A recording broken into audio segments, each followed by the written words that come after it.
18वें प्रकरण का 39वां सूत्र है। अज्ञानी जैसे शांत होने की इच्छा करता है,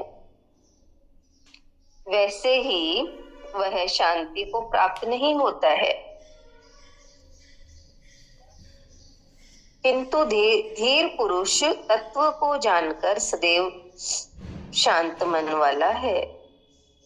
इसमें हमें बता रहे हैं, शांति प्रयत्न से प्राप्त नहीं होती।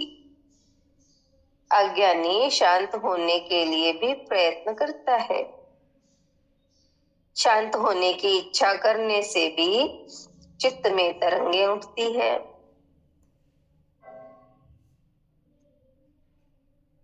जिससे नई अशांति पैदा होती है। चित्त का विक्षेप रहित हो जाना ही शांत होना है। चित्त का विक्षेप रहित हो जाना ही शांत होना है। जिसका चित्त समस्त विक्षेपों से रहित हो गया, उसी को आत्मज्ञान का अनुभव होता है। एवं वही इस आत्म तत्व को निश्चय पूर्वक जानकर ही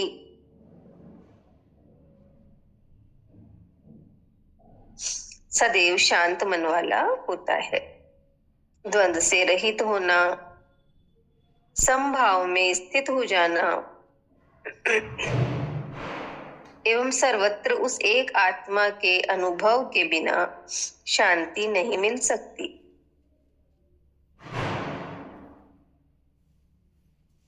इच्छा करना ही अशांति का कारण है। इतना ही है लेसन, जिसमें बताया है हमें कि शांति प्रयत्न से प्राप्त नहीं होती और अज्ञानी प्रयत्न पूर्वक शांति को पाना चाहता है, इसलिए ज्यादा अशांत हो जाता है।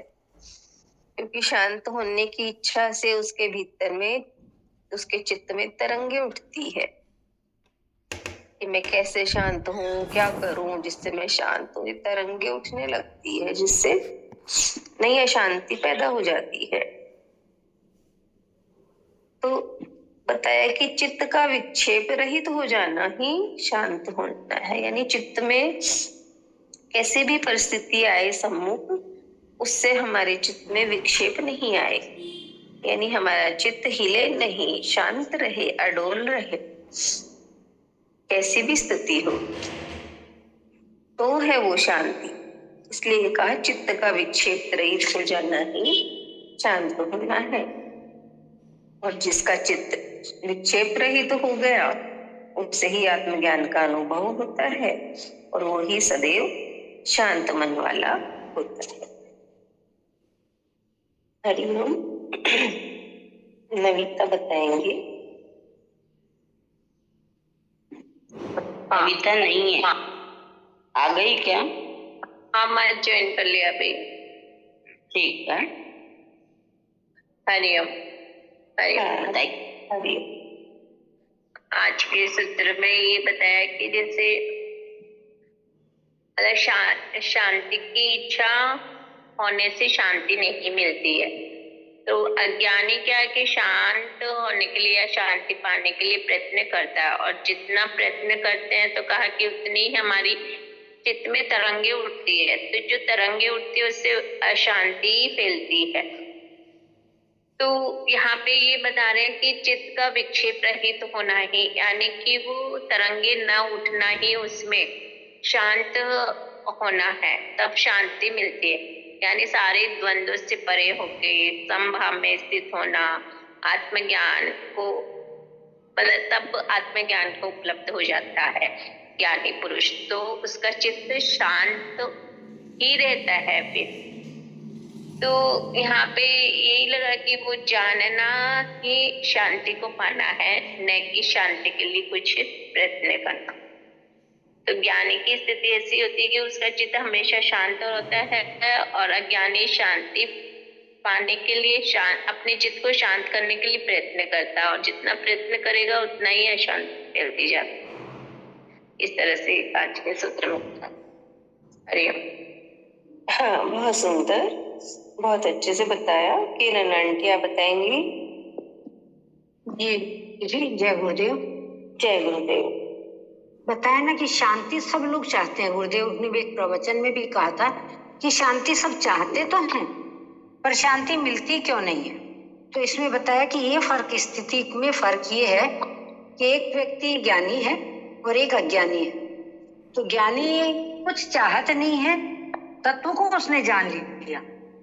तो जो तत्व को जान गया, तत्व वेता बन गया ना, उसे अब कोई चाहना है नहीं।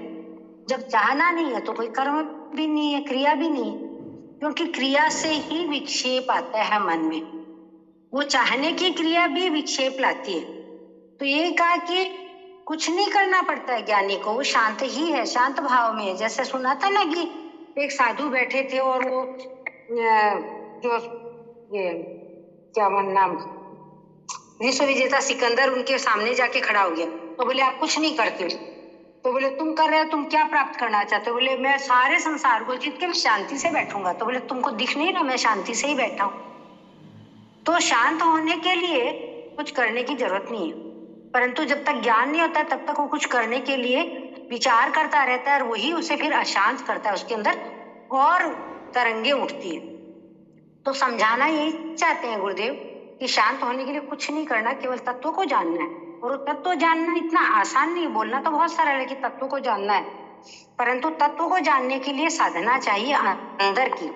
हम चाहत भी करते हैं और बार बार सोचते नहीं हमें जीवन में शांति चाहिए, शांति चाहिए, पर वो शांति चाहिए के लिए हम कुछ ना कुछ करते रहते हैं। कभी हम भौतिक सुखों की तरफ देखते हैं, कभी हम रिश्ते नातों को देखते हैं कि इनसे बना के रखे, उनसे बना के रखे, ये प्राप्त कर ले, तो वही हमारे अंदर विक्षेप लाती है।